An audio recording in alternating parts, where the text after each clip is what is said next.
Motorcycle racing एक challenging sports है। Bikes की टेक्निकल एक्सीलेंस के साथ ही इसमें राइडर्स की फिजिकल स्ट्रेंथ और स्किल्स भी इक्वली इम्पोर्टेंट है। इसीलिए मोटोजीपी राइडर्स खुद को प्रोटेक्ट रखने के लिए एक्सट्रीम वर्कआउट फॉलो करते हैं। Hello guys, welcome back to my channel on man on 10R। I hope कि आप सब बढ़िया होंगे और इस वीडियो में हम बात करने वाले हैं मोटोजीपी बाइक्स की कुछ अमेजिंग स्पेशलिटी और रेस के बीच राइडर्स के द्वारा की जाने वाले स्पेसिफिक एक्शंस के बारे में। साथ ही एंड में हम वर्ल्ड के टॉप मोटोजीपी राइडर्स और भारत के मोस्ट सक्सेसफुल मोटरसाइकिल राइडर्स के भी बात करेंगे। So let's begin. Conventional road legal bikes के कंपैरिजन में मोटोजीपी बाइक्स काफी स्पेशल होती है। टायर से लेकर इंजन तक इन बाइक्स में हाईएस्ट क्वालिटी के मटेरियल्स यूज किए जाते हैं, जिनकी कॉस्ट नॉर्मल बाइक वाले कंपोनेंट्स के कंपैरिजन में काफी ज्यादा होती है। फॉर एग्जाम्पल, एक नॉर्मल रोड लीगल बाइक के टायर की कॉस्ट होती है 2 से 3 हजार रूपए। मोटोजीपी में सभी बाइक्स के लिए टायर्स प्रोवाइड करने का काम करता है मिचेलिन।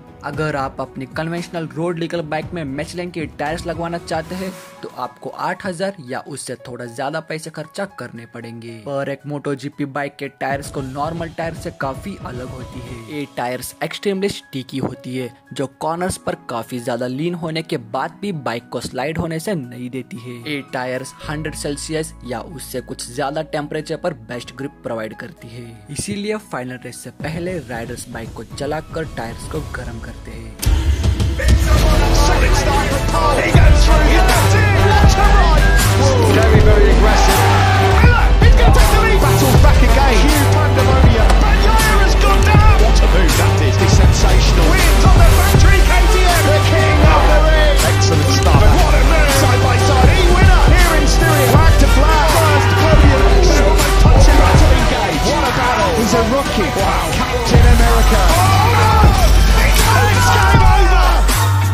मिचेलिन की a super sticky tyres special rubber से बनाया होता है और इनकी प्राइस लाखों में होती है, यानी कि ये पूरी कम्यूटेटर बाइक से भी ज्यादा होती है। मोटोजीपी बाइक्स का फ्रंट फोक ट्यूब और swing arm extruded carbon fibre से बनाया होता है, जो मेटल्स के कंपैरिजन में काफी हल्का और मजबूत होता है। रोड लीगल स्पोर्ट्स बाइक में एल्यूमिनियम स्विंग आर्म यूज किए जाते हैं, जो स्टील ब्रैकेट पर वाले स्विंग आर्म से हल्का रहता है। पर मोटोजीपी बाइक में यूज होने वाले कार्बन फाइबर स्विंग आर्म से इन सभी हल्के होते हैं, जो मोटोजीपी बाइक्स में परफॉर्मेंस को बढ़ाने में इम्पोर्टेंट रोल प्ले करता है। Carbon fibre extremely expensive material है, जिसकी कॉस्ट थिकनेस और स्ट्रेंथ के अकॉर्डिंग बढ़ती जाती है। मोटोजीपी बाइक्स में यूज होने वाले कार्बन फाइबर फोक ट्यूब और स्विंग आर्म्स के एग्जैक्ट प्राइस के बारे में कहीं इंफॉर्मेशन नहीं मिली, लेकिन आप इंटरनेट पर कार्बन फाइबर व्हील्स सर्च करेंगे तो आपको साइकिल्स के लिए कार्बन फाइबर से बने लाइट वेट व्हील्स मिल जाएंगी, जिनकी प्राइस होती है 40,000 से 2 लाख तक। इससे आप अंदाजा लगा सकते हैं कि मोटोजीपी बाइक्स में यूज होने वाले कार्बन फाइबर कंपोनेंट्स के प्राइस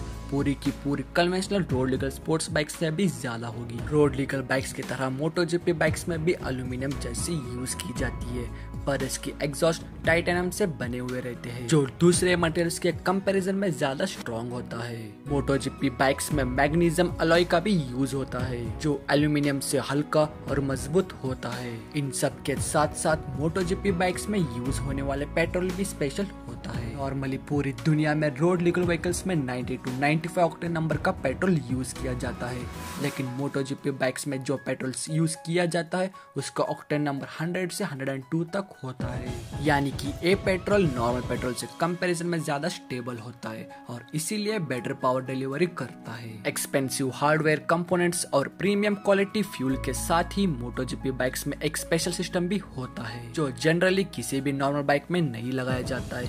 ये है होल शॉट डिवाइस, जो लॉन्च के समय बाइक के फ्रंट और रेयर सस्पेंशन को लॉक करके बाइक की सर्टन ऑफ ग्रेविटी को नीचे रखता है, ताकि बाइक व्हीली ना हो और बेस्ट पॉसिबल एक्सीलेंस अचीव कर पाए। इस सिस्टम को एक्टिवेट करने के लिए राइडर्स को मैनुअली एक बटन प्रेस करना होता है और फिर रिक्वायरमेंट के अकॉर्डिंगली इसे डीएक्टिवेट भी करना होता है। नॉर्मल रोड लीगल बाइक्स में इस तरह का कोई भी सिस्टम नहीं होता है। होल शॉट डिवाइस एक रेसिंग परफॉर्मेंस इंक्रीज करने के लिए डिजाइन किया है, जो रोड बाइक्स में पूरी तरह यूजलेस होंगे। पर मोटोजीपी बाइक्स में ये सिस्टम काफी इंपॉर्टेंट रोल प्ले करता है। बाइक से अलावा मोटोजीपी राइडर्स को प्रोटेक्टिव सूट भी काफी स्पेशल होता है। फेडरेशन इंटरनेशनल मोटरसाइकिल्स के द्वारा approved high quality helmets, leather और कैबलर से बने ग्लव्स और एल्यूमिनियम प्लेट्स वाले बूट्स के साथ ही वन पीस लेदर सूट पहनना हर राइडर्स के लिए कंपलसरी है। इस सूट में चेस्ट, बैक, शोल्डर, एल्बोज और नीज पर प्रोटेक्टिव आर्मर लगे होते हैं। साथ ही इन सूट्स में इनबिल्ट एयरबैग भी लगे होते हैं जो extra sensitive high pressure sensors के हेल्प से क्रैश डिटेक्टिव होते ही मिली सेकेंड्स में खुल जाते और राइडर्स को सीरियस इंजरी से बचाता है। पीछे की तरफ बनाए हम्प एरोडायनामिक्स इंप्रूव करने के साथ साथ हेड और नेक को प्रोटेक्शन भी देता है। साथ ही साथ इसमें इलेक्ट्रॉनिक डिवाइसेस और हाइड्रोलिक लिक्विड भी स्टोर किया जाता है। इन हाई क्वालिटी प्रोटेक्टिव सूट की वजह से ही अबाउट 200 किलोमीटर पर आवर की स्पीड्स पर क्रैश होकर भी राइडर सेफ रहते हैं। होंडा के फेमस राइडर मार्क मार्क्यूस को इस क्रैश को ध्यान से देखिए। यहाँ अराउंड 150 किलोमीटर की स्पीड पर मार्क मार्क्यूस की बाइक हाई सेट कर गई। हवा में काफी ऊपर उछलकर मार्क नीचे गिरे, जहां एक जोरदार इम्पैक्ट के बाद ट्रैक पर कुछ दूर राइड करके बाद ग्रेवर पर जाके रुके। अगर इन सिचुएशन में मार्क प्रोटेक्टिव सूट और हेलमेट नहीं पहने होते तो उन्हें काफी सीरियसली इंजरीज होती। पिछले कुछ सालों से मार्क मार्क्यूस का मोटोजीपी करियर थोड़ा लो चल रहा है, पर 2020 से पहले मार्क ने लगातार 4 वर्ल्ड चैंपियनशिप टाइटल जीते हैं। 2013 में अपने मोटोजीपी डेब्यू से पिछले Marc 125cc world championship, Moto two world championship भी जीत चुके हैं। अपने खास राइडिंग स्टाइल और सक्सेसफुल करियर की वजह से मार्क मार्क्यूस पूरी दुनिया में काफी फेमस है। अपने टीम के तरफ से रेस करने के लिए रैप्सोल होंडा मार्क को हैवी साइनिंग अमाउंट पे करता है। साथ ही रेस ट्रैक के बाहर डिफरेंट ब्रांड्स और मार्क को स्पॉन्सर करता है, जिसकी वजह से उनकी नेटवर्थ $35 मिलियन से भी ज्यादा है। In total 8 world championship title के साथ मार्क मार्क्यूस प्रेजेंट एरा के मोस्ट सक्सेसफुल राइडर है। भारत की नेशनल मोटरसाइकिल रेसिंग चैंपियनशिप है IMRC, जिसमें 301cc से 401cc cruiser stock, 165cc cruiser stock और नोविट कैटेगरीज होते हैं। रिसेंट ईयर में रजनी कृष्णन और सात कुमार रेस के मोस्ट सक्सेसफुल राइडर्स में से एक है। रिस्पेक्टिवली 400cc क्रूजर स्टॉक और 165cc क्रूजर स्टॉक कैटेगरी में चैंपियनशिप टाइटल जीतकर रजनी कृष्णन और सात कुमार ने खुद को प्रूव किया है। फ्यूचर में भी इस तरह के राइडर्स नेशनल लेवल पर भारत को रिप्रेजेंट करेंगे और हो सकता है मोटोजीपी में भारतीय राइडर्स देखने को मिलेंगे। ये वीडियो अगर आपको पसंद आई हो तो प्लीज लाइक करें। बाइक्स और कार्स के रिलेटेड और भी वीडियोस के लिए सब्सक्राइब करें। तो हम फिर से मिलेंगे एक नई वीडियो और एक नई टॉपिक के साथ। तब तक के लिए बाय। अब अगर तुम लोग नए हो तो सब्सक्राइब करो, वो जो लाल वाला बटन है उसके साथ स्कैम करो या फिर महफिल जमाओ, मुझे नहीं पता, बस क्लिक हो जाना चाहिए। अब मैं भी जा रहा हूं, मुझे पार्क में स्टंट्स मारने जाना है। बाय।